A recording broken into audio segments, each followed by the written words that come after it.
بسم اللہ الرحمن الرحیم۔ السلام علیکم ورحمۃ اللہ۔ Army chief general Asim Munir کا جو دورہ برطانیہ ہے وہ اس وقت پاکستان سمیت پوری دنیا کے اندر توجہ کا مرکز بنا ہوا ہے کہ وہاں پر کیا فیصلے ہوتے ہیں۔ Army chief general Asim Munir کو کیا وہاں پر ملاقات کے اندر آفر کی جاتی ہے، اور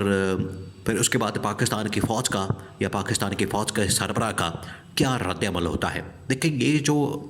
آرمی چیف کا دورہ ہے اس کو آپ نے انٹرنیشنل کانٹیکسٹ میں دیکھنا ہے۔ انٹرنیشنل کانٹیکسٹ میں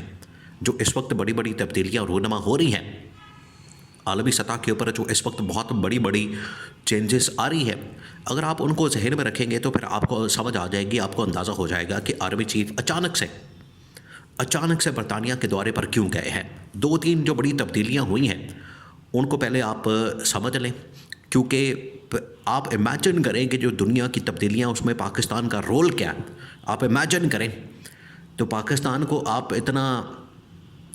بالکل ہی آپ ہلکا مت لیں۔ پاکستان کا جو انٹرسٹ ہے یا پاکستان کا جو اسٹریٹجک پوزیشن ہے وہ اتنی اہمیت ہے، اس کی اتنی اہمیت ہے کہ آپ اس کو اگنور نہیں کر سکتے، اور نہ ہی عالمی طاقتیں اس کو اگنور کر سکتی ہیں۔ اسی وجہ سے جب دنیا کے اندر بڑی بڑی تبدیلیاں رونما ہوتی ہیں تو پاکستان کا کردار اس میں بڑھ جاتا ہے۔ ایسے نہیں، لوگ انٹرنیشنل طاقتیں، پاور جو ہیں، وہ پاکستان کو بار بار آ کر یہ کہتی ہیں کہ آپ اندر کی لڑائیاں ختم کریں، عمران خان کو رہا کریں، عمران خان کو چھوڑیں، اس کو آپ جیل سے باہر نکالیں، اس کو آزاد کریں، اس کے اوپر یہ جو ظلم، جبر، بربریت اور یہ جو غیر آئینی، غیر قانونی حربہ ہتھ کنڈے استعمال کیے جا رہے ہیں ان کو بند کریں۔ یہ جو طاقتور ممالک ہیں، جو انٹرنیشنل طاقتیں ہیں، یہ پاکستان آ کر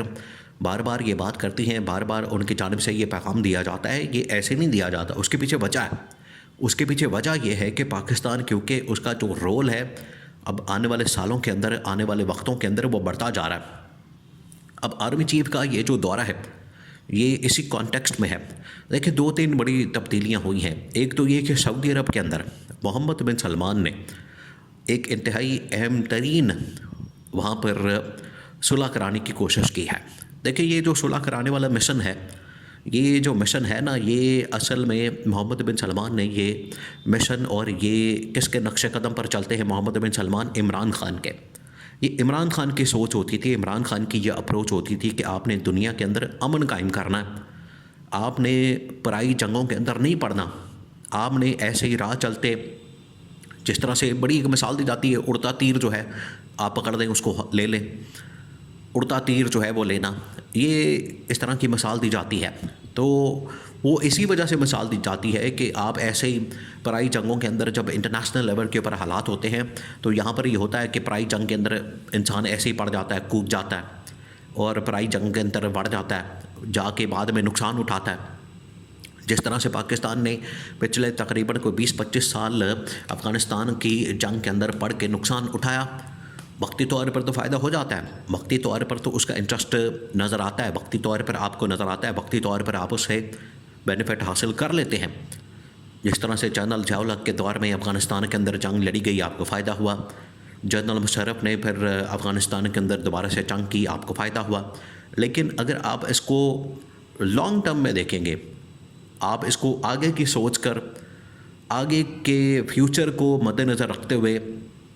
فیصلہ کریں گے تو پھر آپ کو یہ پرائی جنگ کے اندر جانے کا کوئی فائدہ نہیں ہوگا۔ پرائی جنگ کی وجہ سے آپ کو نقصان ہی زیادہ ہوا ہے، فائدہ کم ہوا ہے، اور یہی عمران خان بات کرتا تھا، یہ عمران خان بات کہتا تھا۔